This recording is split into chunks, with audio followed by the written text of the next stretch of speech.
Welcome back to Off Over 50 and Fired. Now what? With Linda and Shelley. Today's discussion is on when reality hits.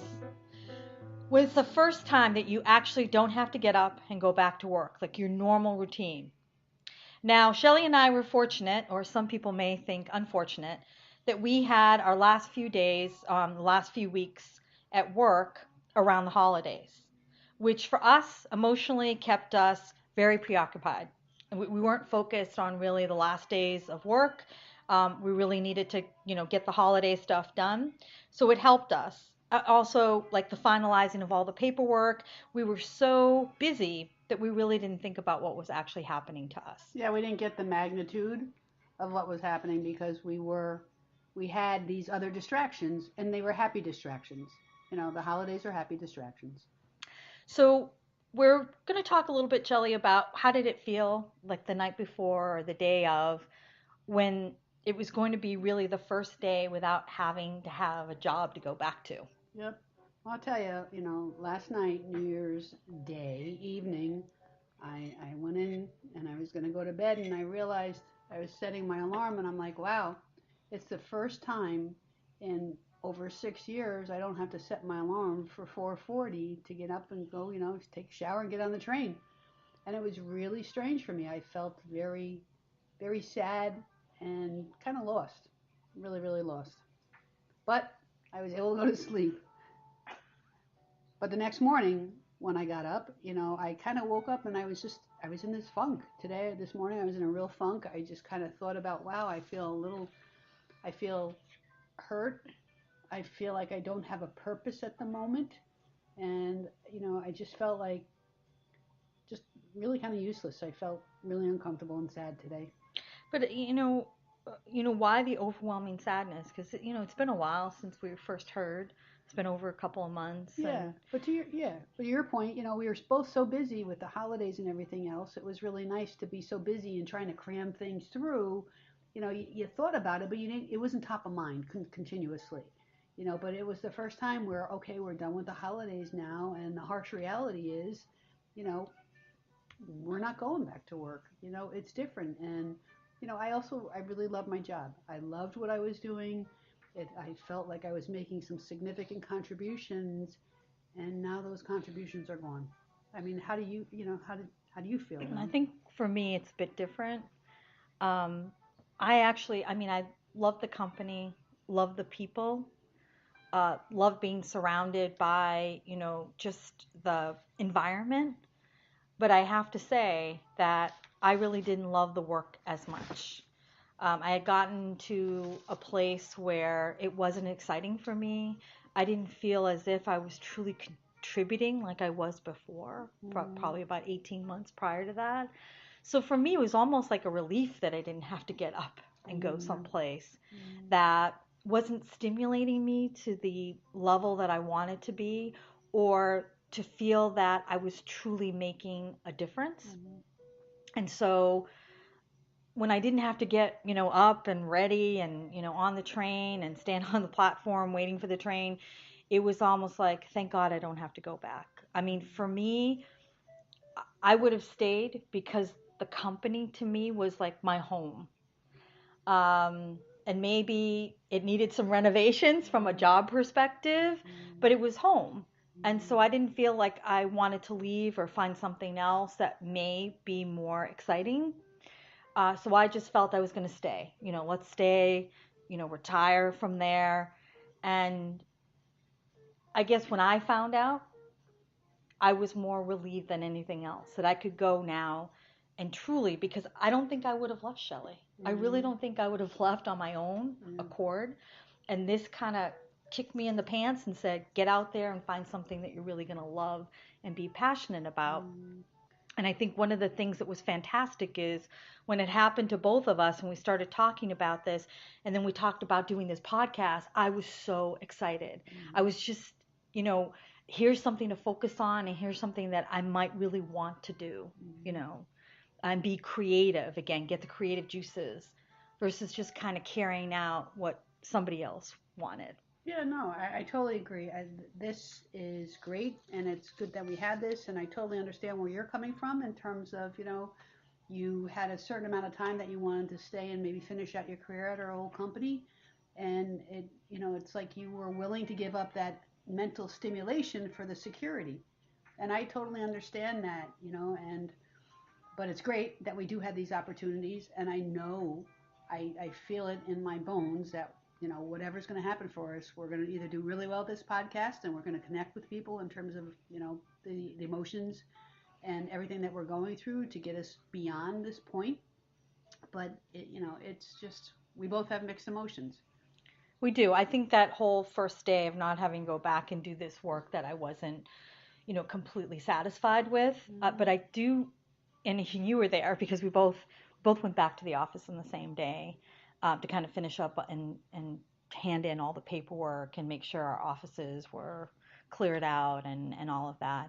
And for me, there was a bit of separation anxiety with the place, right? And the whole idea of my office that I had been in so long and the building that I had been in for over 20 years, that kind of anxiety about leaving it behind. And the funny part is that Shelley had already handed in her computer like a week before, and I waited till literally the very last possible day to hand in my computer. And when I went down to hand in my computer, I started talking to the IT people and kind of hanging out and, like, I don't know, stretching it out as long as I possibly could. Because I think it was hard to say goodbye to the place and the people.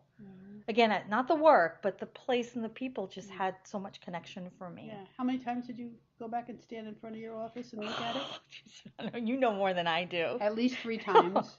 Linda had to go back and take a look, and I totally understand that. It's a long time. A couple decades, and you've dedicated your whole life to. I mean, for me, like Linda said, I kind of handed in my laptop a week earlier, and handed off all my projects.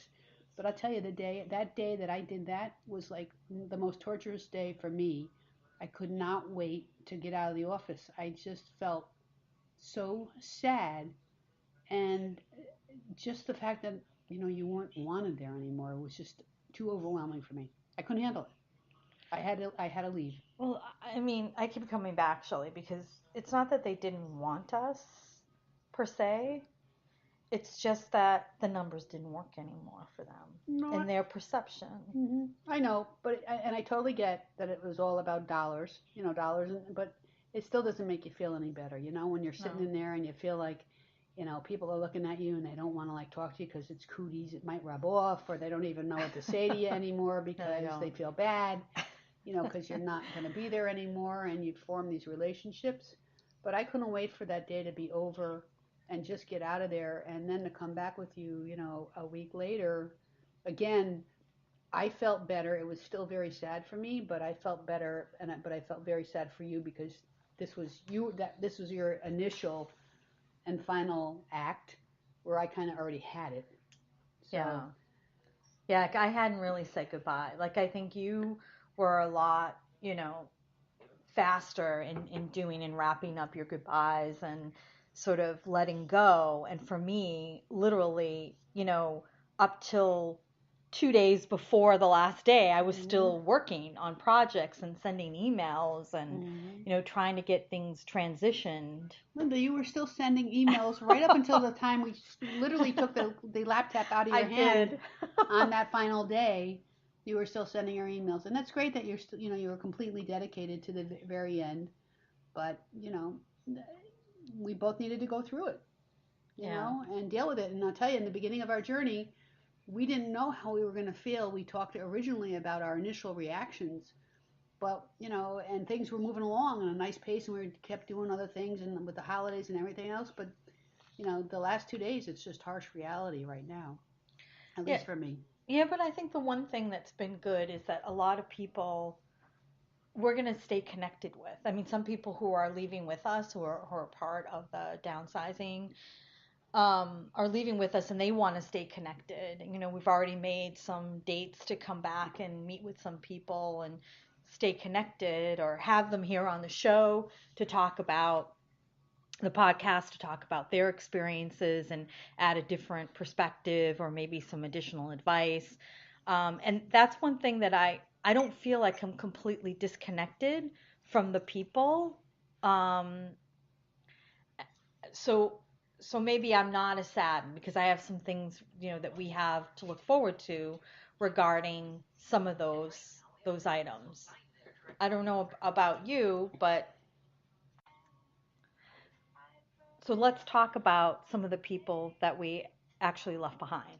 Okay. So we are still networking with some of the people who are leaving with us, but there's also a whole bunch of people who we know and know them very well who are still staying at the company. Right. And I think you're right. It's important that we make sure that we continue to do stuff. I mean, we've already been making dates and hanging out with some people, which is great. And the folks, the really nice thing I think that's been helpful for both you and I, Linda, is that, we're connecting with the other folks that are also leaving and doing stuff together in terms of just helping each other with resumes, right? And we've got our group call next week. What are we doing next week? Right, so we're going to be figuring out and registering for our first unemployment claim Right. because we didn't really get any instructions on how to do this. So we've been trying to help each other out since we're all in the same state and it's going to be the same regulations. So why not have it being done as a group versus individually all trying to figure it out on our own? Right. So it's good because we're going to have a conference call next week, and we're just going to all, to Linda's point, file the claim, and if we have discussions or questions, we can help each other, because it's really, these things are overwhelming, and it's so much better to have a whole bunch of people to bounce this stuff off of, and if we learn other things, we make sure that we're sending emails and stuff back and forth to each other so that everybody's aware of something else that we just learned to help each other. Yeah, and one of the other things that we're doing with some of the people who were laid off at the same time is that we've all gotten some sort of assistance uh, with placement, a placement firm to help us out, go through this, help with resumes and all of that. And one of the things is that we're trying to coordinate to like attend some of the same workshops or review workshops and say, these online podcasts are great, or these aren't so good. Where can we meet? Maybe meet at the same office space for the outplacement uh, resource that we've been given.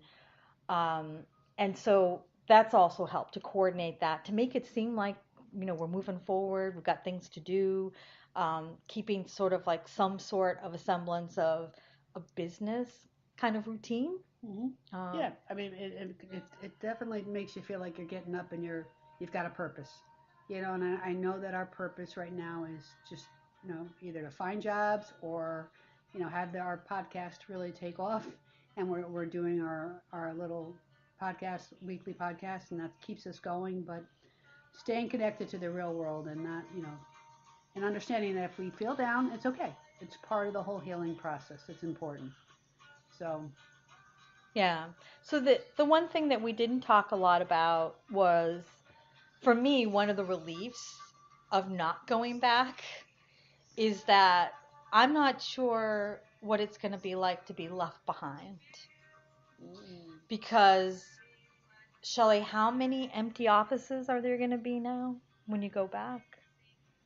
And yeah. how quiet it's going to be, and sort of just the atmosphere and the morale that's left behind.